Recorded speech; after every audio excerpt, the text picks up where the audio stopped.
आप सभी को मेरा नमस्कार। मैं सीमा संस्कृत ऑनलाइन चैनल पर आप सभी का बहुत बहुत स्वागत करती हूँ। आज इस वीडियो के माध्यम से हम संस्कृत व्याकरण का एक नया विषय अच्छे से समझेंगे व जानेंगे। आज का हमारा विषय है चित्र वर्णनम अथवा अनुच्छेद लेखनम। ये जो प्रश्न है 6ठी से 10वीं तक सभी कक्षाओं में पूछा जाता है। तो इस वीडियो में मैंने 9वीं व 10वीं कक्षाओं के पाठों से इस प्रश्न को लिया है। तो सभी नियमों को अच्छे से समझेंगे क्योंकि ये प्रश्न करते हुए बच्चे गलती बहुत करते हैं। उसके लिए आपको क्या क्या जो मुख्य बातें हैं वो याद रखनी है, आपको मैं अभी विस्तार से इस वीडियो में समझाऊंगी व उदाहरणों के द्वारा आपको बताऊंगी कैसे इस प्रश्न को हल करना है। देखते हैं चित्र वर्णनम अथवा अनुच्छेद लेखनम। ये दोनों मैं आपको इसलिए बता रही हूँ साथ में क्योंकि इस प्रश्न का अथवा में अनुच्छेद लेखन भी आता है। या तो आप चित्र देखकर आप अपने वाक्य लिख सकते हो या सिर्फ अनुच्छेद का आपका एक टॉपिक आता है, उसमें मंजूषा दी हुई होती है, आप वो भी उसमें कर सकते हो। इन दोनों के बारे में मैं विस्तार से अभी आपको बताने जा रही हूँ। तो कुछ महत्वपूर्ण बातें हैं जो हमें याद करनी है, याद रखनी है। देखते हैं। सबसे पहले ध्यान से चित्र को देखें कि चित्र कहाँ का है, अर्थात कौन सी जगह का वर्णन है।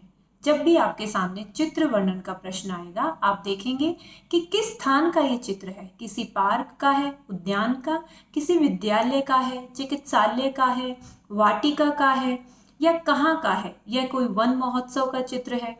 ठीक है, बहुत तरह के चित्र हो सकते हैं। क्रीड़ा क्षेत्र, प्लेग्राउंड का भी चित्र हो सकता है। तो आपको पहले समझना है कि ये कहाँ का चित्र है। दूसरा है, चित्र में व्यक्ति, वस्तु, जानवर या किस किस कार्य को दर्शाया गया है। आपको देख लेना है कि कौन कौन आपको उस चित्र में दिखाई दे रहे हैं और उनको पहचानना है।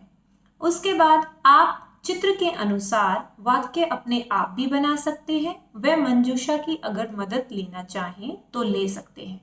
तो आप इस बात का ध्यान रखें, अगर आपको बिना मंजूषा के वाक्य बनाने हैं तो आप वैसे भी बना सकते हैं। अगर आपकी जो व्याकरण है, आपने व्याकरण को भी अच्छे से सीखा है तो आप अपने आप से भी बना पाएंगे वाक्य। और कोई कोई शब्द आप मंजूषा भी से भी ले सकते हैं जो आपको लगता है कि आपका अच्छा वाक्य बनाने में मदद करेगा। और जो अनुच्छेद लेखन है उसमें आपको टॉपिक दिया जाएगा। जैसे आपको टॉपिक दे दिया पुस्तकालय है, पुस्तकालय से संबंधित जो है आपको मंजूषा दी जाएगी कि पुस्तकालय में क्या क्या होता है। समाचार पत्रम, वहाँ पर साफ सफाई होती है, ठीक है ना, वहाँ पर एक टीचर होते हैं, एक अध्यापक होते हैं। तो ये सब चीजें आपको मंजूषा में दी जाएंगी, तो आप उसकी भी मदद वहाँ पर ले सकते हैं। अनुच्छेद लेखन में भी टॉपिक के अनुसार भी आप वाक्य लिख सकते हैं या आप अपने आप से उस टॉपिक पर अगर आपको लगता है कि मैं खुद से वाक्य बना सकती हूँ तो वो भी आप 5 वाक्य लिख सकते हैं। क्योंकि ये 5 नंबर का प्रश्न आता है तो आप 5 वाक्य उसमें लिख सकते हैं। आगे देखते हैं उदाहरण के द्वारा। एक चित्र मैं आपके सामने दिखा रही हूँ, स्क्रीन के ऊपर चित्र भी है और हम ये भी जान लेते हैं कि किस किस तरीके से हम वाक्य को आसानी से बना सकते हैं। तो पहला जो मैं तरीका आपको बता रही हूँ वो मंजूषा के बिना बता रही हूँ। कुछ बच्चे जो संस्कृत में अच्छे से अनुवाद नहीं कर पाते हैं, जिनको शब्द रूपों व धातु का अच्छे से ज्ञान नहीं है और वो व्याकरण को सही से नहीं कर पाते हैं, तो उनके लिए कुछ आसान ट्रिक्स हैं जो उसके माध्यम से वाक्य बना सकते हैं। ताकि कोई भी चित्र आए, आपको इन्हीं नियमों को याद रखना है और आप आसानी से इसमें अच्छे अंक प्राप्त कर सकते हैं। तो पहला जो तरीका है ये देखिए। सबसे पहले जैसे चित्र दिया हुआ है और मैंने आपके सामने 5 वाक्य लिखे हैं। हमने चित्र को देखा पहले कि चित्र किस चीज का है। कोई किसी उद्यान का चित्र लग रहा है, लोग घूम रहे हैं, ठीक है, एक्सरसाइज कर रहे हैं, बच्चा भी घूम रहा है, महिला भी है वहां पर। बहुत सारे हमने अलग अलग उसमें चीजें देखी कि कौन व्यक्ति है, कौन सा स्थान है और कौन क्या कार्य कर रहा है। तो इसमें आपको अब मैं ये 5 वाक्य जो दे रही हूँ वो आप पहले से ही याद कर लेंगे। ये सिर्फ उन्हीं बच्चों के लिए है जो बिल्कुल भी व्याकरण में अच्छे सा कार्य नहीं कर पाते हैं, उनकी समझ व्याकरण के इतनी अच्छे से नहीं बनी है, तो वो उन वाक्यों को पहले से ही याद कर लेंगे। जैसे पहला वाक्य है इदम चित्रम डैश अस्ति, ठीक है। ऐसे ही दूसरा अस्मिन चित्रे डैश अस्ति या संति। आप देखेंगे कि अगले 4 वाक्यों में मैंने सेम लिखा है, अस्मिन चित्रे डैश अस्ति या संति। तो इसमें आप एक बात ध्यान रखेंगे कि अस्ति का मतलब होता है एक वचन के लिए। जब भी आप किसी एक व्यक्ति, वस्तु, किसी की भी एक की बात कर रहे हैं तो अस्ति लगाएंगे, और संति वहां पर लगाएंगे जहां पर आप ज्यादा लोगों की बात कर रहे हैं, ज्यादा वस्तुओं की बात कर रहे हैं, वहां पर आप संति लगा देंगे। बाकी आगे वाला आपका पूरा सेम रहेगा। आप इसको पहले से ही याद करके इसमें सिर्फ जो है फिलिंग द ब्लैंक्स की तरह भर सकते हैं। तो जैसे मैंने ये हरे रंग में फिलिंग द ब्लैंक्स करके इसमें भरा हुआ है, मैंने देखा इदम चित्रम डैश अस्ति, इदम चित्रम उद्यानस्य अस्ति। तो पहला वाक्य हमारा बन गया उद्यानस्य। हो सकता है इसकी जगह यहाँ पर पुस्तकालय का चित्र आ जाए, तो आप लिख सकते हो इदम चित्रम पुस्तकालय से, इदम चित्रम चिकित्सालय से, इदम चित्रम विद्यालय से, ठीक है। तो हर जगह आपको इसी नियम का ये वाक्य ऐसे ही इसी रूप में आपको याद रख लेना है, और इसमें आपकी कोई भी गलती नहीं होगी। आगे है अस्मिन चित्रे डैश अस्ति या संति। अब हमने देखा बहुत सारे लोग हैं, तो हमने यहाँ पर सबको देख करके जो आसानी से बन सकता है जनाः संति, अस्ति नहीं लगेगा क्योंकि जनाः ज्यादा लोग हैं, तो संति यहाँ पर लगा है। तो ये एक वाक्य ये बन गया आपका। दूसरा अस्मिन चित्रे, अब आप देखेंगे और क्या क्या है इसमें, बालक है, अस्ति बालक है, या आप ये भी लिख सकते हैं अगर आपको थोड़ा बहुत भी धातुओं का ज्ञान है। अस्मिन चित्रे बालक है, अस्ति की जगह धावती, कि वो दौड़ रहा है बच्चा, ठीक है। या बालक है हस्ती, हंस रहा है, ठीक है। या बालक है वदती, बोल रहा है। अगर आपने धातुओं को थोड़ा भी सीखा है तो अस्ति या संति की जगह आप एक वचन और बहुवचन में अलग अलग धातुओं का भी प्रयोग कर सकते हैं। ऐसे ही अगला वाक्य है अस्मिन चित्रे महिला अस्ति, एक महिला भी चित्र में दिखाई दे रही है, तो हमने अस्ति लगाया क्योंकि एक ही है।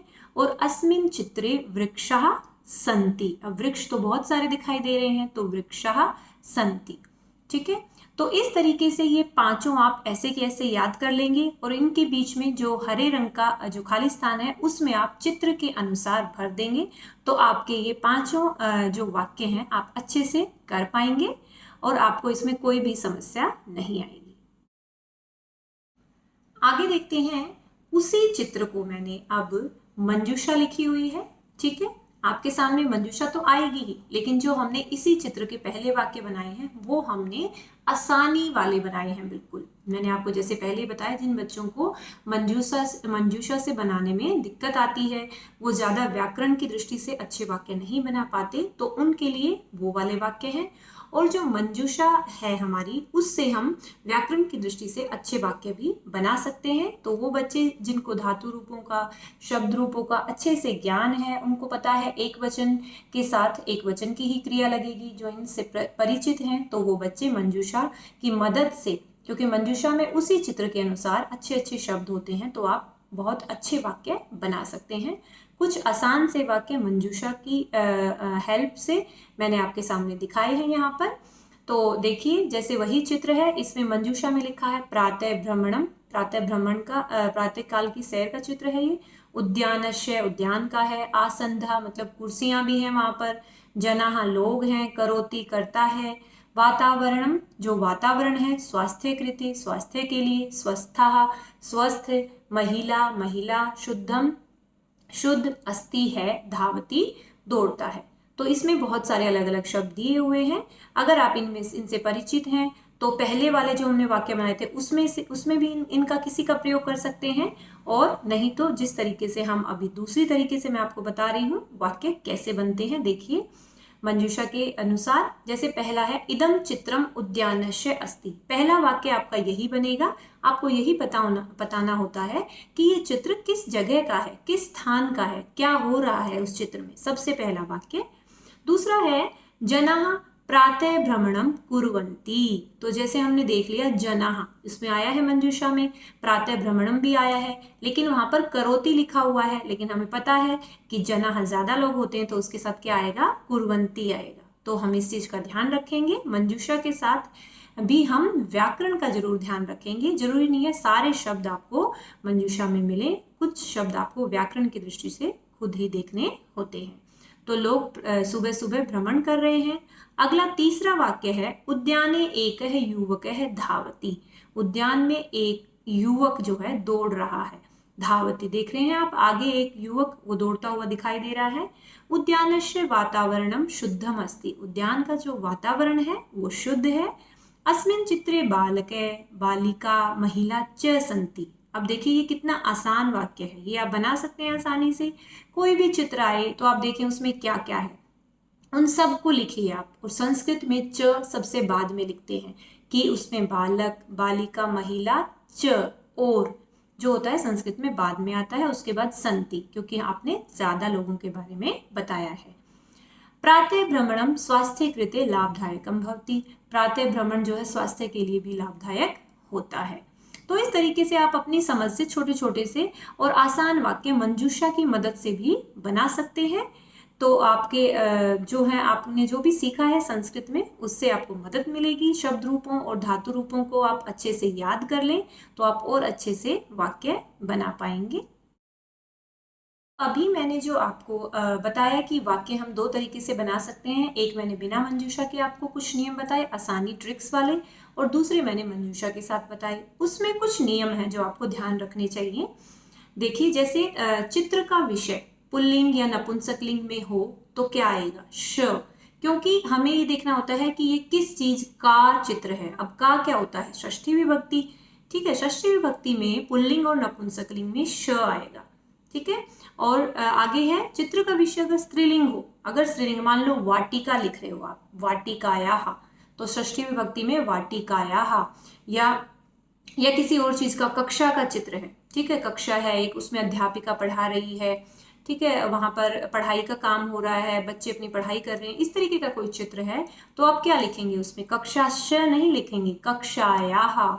जहां पर भी स्त्रीलिंग शब्द हो, आप ध्यान दें कि स्त्रीलिंग शब्द का कोई ऐसा चित्र आपके सामने आता है, विषय ऐसा है कि आप उच्चारण करते हुए उसको समझ जाएंगे कि ये तो स्त्रीलिंग शब्द है, तो वहां पर याः, सबके आगे याः जुड़ जाएगा, कक्षायाः, वाटिकायाः। ऐसे ही पुल्लिंग और नपुंसकलिंग में श जुड़ेगा।